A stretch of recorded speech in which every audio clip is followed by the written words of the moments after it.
If you've listened to episode 8 of KPMG's Forensic Lens podcast with Dean Mitchell, you'll have already heard some discussion about short sellers in his chat with Jason Betts about how the share market can be manipulated. I've already had a couple of lawyers ask me a little bit more about short selling, and so that's the topic of today's Things Lawyers Ask Me.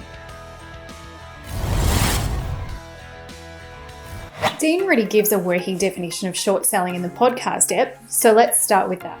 And for people not overly familiar with the share market, short selling effectively just means people are investing in a particular way and betting that that share price will fall. That's a great explanation of what shorting is about.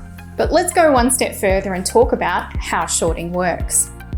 Whether in the movies or otherwise, you've probably heard of the adage that applies to traditional investing. Buy low, then sell high. We refer to this traditional type of share investment as a long position. In shorting, our investor actually needs to do the reverse.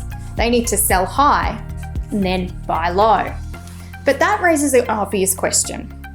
How do you sell before you buy? Well, the usual answer to that is to borrow a share from a lender or a broker. You then sell the share onto the market at today's price, hoping that by the time you need to return that borrowed share to your broker, the price has gone down and of course you've made some money along the way. The lender or broker will usually charge a fee to allow the investor to borrow that share, and like many loans, they usually have security. In the case of shorts, it's normally in the form of what's called a margin account. For most purposes, you can think of the arrangement with the broker a lot like a conventional loan, except that what's being borrowed is a share rather than cash. So, why do people engage in short selling? Well, there are two main reasons for this, and we've already covered one of them. And that is that the investor is speculating that the particular share that they're shorting is going to decline in price and they're hoping to make money from that. This is a really high risk form of investing because of the huge potential for losses.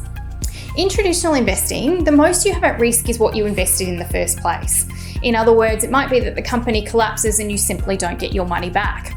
With shorting, because we're obligated to return the share to the broker, there's actually no limit to our losses because there's no limit to how high that share can go. The other thing that shorting might be used for is something that's called hedging, and that's a topic that definitely needs its own episode, so watch this space, I'm sure we'll have one later. Finally, let's talk about another concept discussed in the episode, the short seller attack. A short seller attack is where after having sold their borrowed share, the short seller takes an active step to encourage the share price to fall. That often comes in the form of publishing negative information about the target company. Jason talks more on that in the podcast ep, so if you haven't had a chance to take a listen to Forensic Lens yet, make sure to follow the link in the comments.